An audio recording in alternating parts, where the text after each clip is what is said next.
நேற்று என்ன பார்த்து கொண்டிருந்தோம் என்றால், மார்ட்டின் லூத்தர் சொல்லித்தந்த கருத்தின்படி நாம் வழிபடுவது சிலை வழிபாடுக்கு ஒப்பானது. அதாவது சிலை வழிபாடு செய்யும் பாவத்திற்கு ஒப்பானது என்பதும், அது அப்படி ஒப்பானது என்பதையும் நாம் பார்த்து வந்தோம். அதில் கேட்டு பெறுவது என்ற நிலைப்பாட்டை மார்ட்டின் லூத்தர் எடுக்கவில்லை. மார்ட்டின் லூத்தரும் அவரை கடைபிடித்து வாழும் மற்ற உலகத்தில் உள்ள அனைவரும் அதை செய்யவில்லை. அதனால் அந்த நீதிமானாக அவர்கள் இருப்பதில்லை என்பது குறித்து பார்த்து வந்தோம். நம்பிக்கையினால் நீதிமான் பிழைப்பான் என்ற அந்த வசனத்தில் நம்பிக்கை, நற்கருணையை நம்புவது, உடன்படிக்கை செய்வது என்று பார்த்தோம். நீதிமான் என்பது குறித்து பார்த்து வரும்பொழுது இவர்கள் நம்மை பார்த்து கிண்டல் செய்கிறார்கள். என்ன கிண்டல் செய்கிறார்கள் என்றால், கடவுளின் பிள்ளையாக மாற சந்தான தத்தெடுப்பு பார்த்தோம் அல்லவா?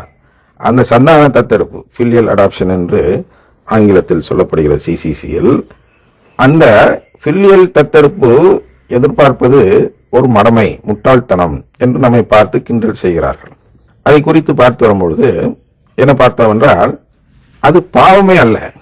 எது? கடவுள் உறவை கொடுக்கலன்னு வச்சுக்குவோம். ஆனால் நான் கேட்கிறேன், அக்வின் தோமையாரோடு சேர்ந்து நானும் கேட்கிறேன். அத்தனாசியூஸ் அப்படின்னு ஒருத்தர் இருக்கார்.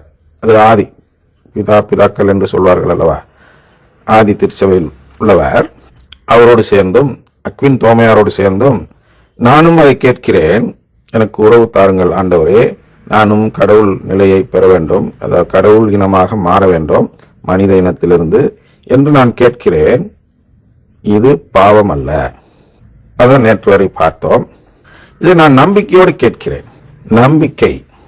நம்பிக்கையினால் நீதிமான் பிழைப்பான் என்றால், நம்பிக்கை என்றால் என்ன, அதை நாம் தெரிந்து கொள்ள வேண்டும் என்பதற்காக எபிரேயர் 11வது அதிகாரம் 1 வசனத்தில் நான் வாசிக்க கேளுங்கள். நம்பிக்கை என்பது நாம் எதிர்நோக்கி இருப்பவை கிடைக்கும் என்னும் உறுதி, கண்ணுக்கு புலப்படாதவை பற்றிய ஐயமற்ற நிலை. பாருங்க, இதான் நம்பிக்கை. இதுதான் நாம், அதாவது அந்த அக்வின் தோமையாரோடு சேர்ந்து சொல்ல பார்க்கிறோம்.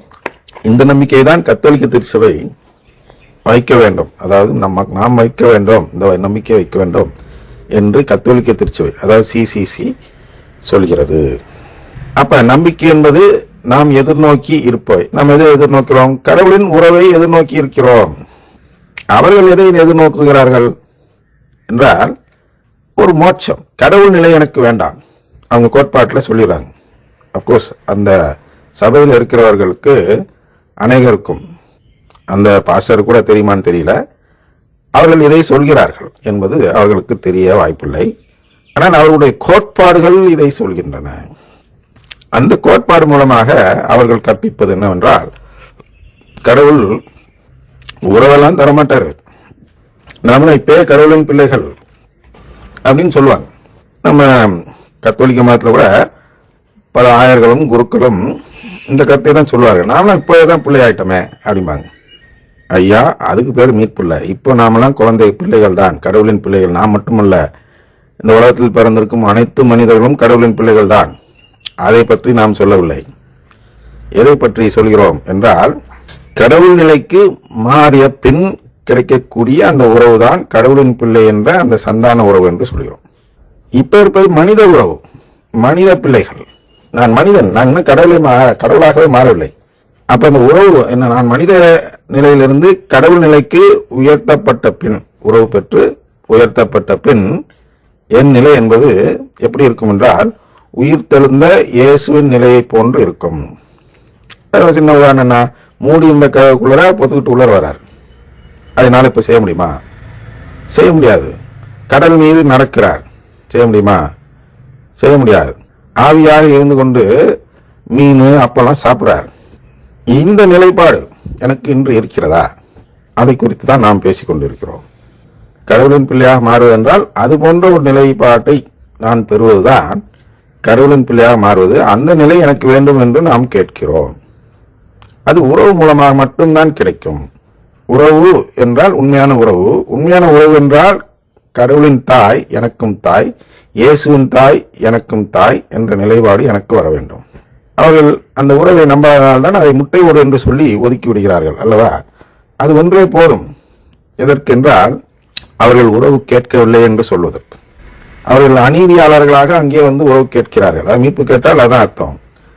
மீட்பு வேணான்ட்டா அவன் நீதிமான். நான் இங்க கேட்கல, அதனால் எனக்கு மீட்பு வேணா, நான் நரகத்துக்கு தள்ளிவிடுங்கள் என்று அவன் சொல்வான் என்றால், அந்த இங்க வேணான்னு சொல்லக்கூடிய நபர் அங்கே வந்து அப்படி சொல்வான் என்றால், அந்த நபர் ஒரு பெருத்த நீதிமான். உதாரணத்துக்கு நம் காந்தி போன்று எடுத்துக்கொள்வோம். மகாத்மா காந்தி அவர் கிறிஸ்தவர்களை பிடிக்காது என்று சொன்னார் அல்லவா? அப்படின்னா என்ன அர்த்தம்? திருச்சபையை பிடிக்காது என்று சொன்னார். அப்படின்னா என்ன அர்த்தம்? உறவு வேண்டாம், கடவுளின் உறவு எனக்கு வேண்டாம் என்று சொல்லி அவர் நான் என்னை அழித்து விடுங்கள் என்று முக்தியை வேண்டினார். இறக்கும் கடைசி நேரத்தில் கூட ஹே ராம் என்று சொல்லி இறந்தார். அப்ப ஹே ராம் அப்படின்னா ராம் என்ற அந்த நபர் கடவுள், அவர்களுடைய கடவுள் முக்தி தருபவர். முக்தி என்றால் என்ன?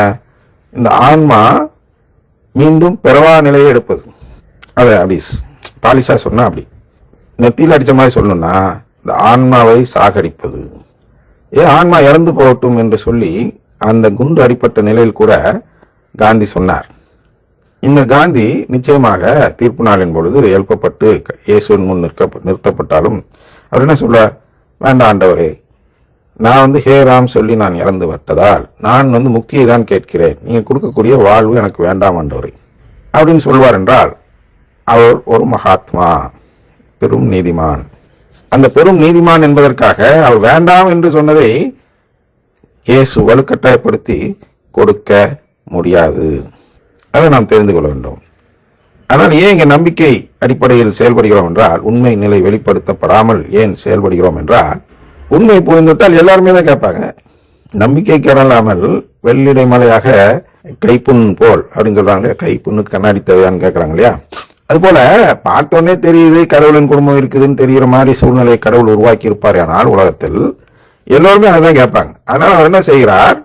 கடவுள் பார்த்தா கிடைக்காது போன்ற ஒரு சூழ்நிலையில் யாரெல்லாம் கேட்கிறார்களோ அவர்களால் இந்த நம்பிக்கை வைப்பவர்கள். அதனால சொல்லுது, நம்பிக்கை என்பது நாம் எதிர்நோக்கி இருப்பவை கிடைக்கும் என்னும் உறுதி. உறுதியாக இருக்க வேண்டும். ஓ கிடைக்குமோ கிடைக்காதோ அப்படின்னு யோசிச்சோம்னா நாம் நம்பிக்கை வைக்கவில்லை, நம்பவில்லை. அப்ப நம்பிக்கையினால் நீதிமான் பிழைப்பான்னா, அந்த நம்பாதவன் எப்படி பிழைப்பான்? முதல்ல அதை நம்பணும். அப்புறம் நீதிமான் என்ன? அது நம்புறதுக்கு அடையாளமாக நாம் எங்க போக வேண்டும்? நற்கருணையை தேட வேண்டும், உடன்படிக்கை செய்ய வேண்டும். அப்பதான் இதை நம்பி நான் கேட்கிறேன் என்ற நிலைப்பாடு எடுக்கலாம். இங்கதான் அதாவது கண்ணுக்கு புலப்படாத அந்த உறவு பற்றிய ஐயமற்ற நிலை. இந்த நிலை இருந்தால்தான் அவன் நம்பிக்கை வைக்கிறான். இதனால்தான் மாதா என்ன சொல்றாங்கன்னா, ஒரு வார்த்தை, அதான் மாதா சொல்றதா நான் நம்புறோம். எந்த வார்த்தை என்றால், dismantle the altar of sacrifice with words like progress and unity. பாருங்க, இவங்க நம்ம திருச்சபையில ஒரு கூட்டம் இருக்கிறது என்று பார்த்தோம். கார்டினல் டாக்லே, லூயிஸ் டாக்லே அப்படின்னு பார்க்கிறோம். இந்த லூயிஸ் டாக்லே இப்ப இல்லை, இப்ப மாறிட்டதா சொல்றாங்க. இருந்தாலும் அவர் இருந்த நிலைப்பாட்டு அப்படி வச்சுட்டு பழைய நிலைப்பாட்டை வைத்துக் கொண்டு பேசுவோம். அது போன்ற ஒரு கார்டினல் இருந்தால் அப்படின்னு வச்சுக்குவோம். இவர் தலைமையில் அங்கே ஒரு கூட்டம் கூட்டப்பட்டது சுவிட்சர்லாண்டில். அதுல வந்து பேரலல் சர்ச் என்று சொல்லலாம். அந்த பேரலல் சர்ச் போல அவங்க ஒரு கூட்டம் கூட்டி அங்க மீட்டிங் நடத்தி அவர்கள் செய்த அந்த கூட்டத்தின் நோக்கம் எது என்றால் ப்ராக்ரஸ் அண்ட் யூனிட்டி.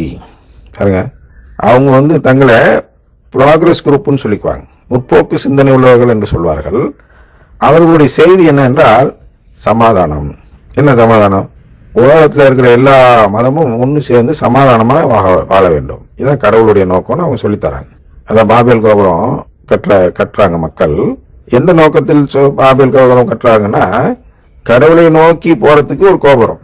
அப்ப அவன் நல்ல எண்ணம் தானே, கடவுளை நோக்கி தானே போறான். அதையே வந்து கடவுள் கெடுத்துடுறார். அப்படின்னா அது கடவுளின் திட்டம் இல்லை. அந்த செயல் கடவுளுடைய பிள்ளைகளை சேர்க்கும் செயலாக, கடவுள் குடும்பத்தில் சேர்க்கும் செயலாக மாறாது. ஆனால் அவர்கள் செய்வது ஒரு விதமான சிலை வழிபாடு, அதாவது கடவுளுக்கு எதிரான வழிபாடு. சிலை வழிபாடுனா அப்படிதான் நீங்க பார்க்கணும். கடவுள் இருக்க வேண்டிய இடத்துல வேற எதையோ வச்சு வழிபடுறாங்க. அது சிலையா இருக்கலாம், கருத்தா இருக்கலாம், எது வேணாலும் இருக்கலாம். அது நம்ம மீட்புக்கு உதவலை என்றால் அதுக்கு பேர் சிலை வழிபாடு. பைபிள் உள்ளது எதிர் வழிபாடு அப்படின்னு இன்னும் அதுக்கு வார்டு கண்டுபிடிக்கல. அதனால அது வரைக்கும் சிலை வழிபாடு தான். அப்ப அது போன்றுதான் இவர்களுடைய நோக்கம் என்னன்னா உலக சமாதானம். இது குறித்து நாளை பார்ப்போம்.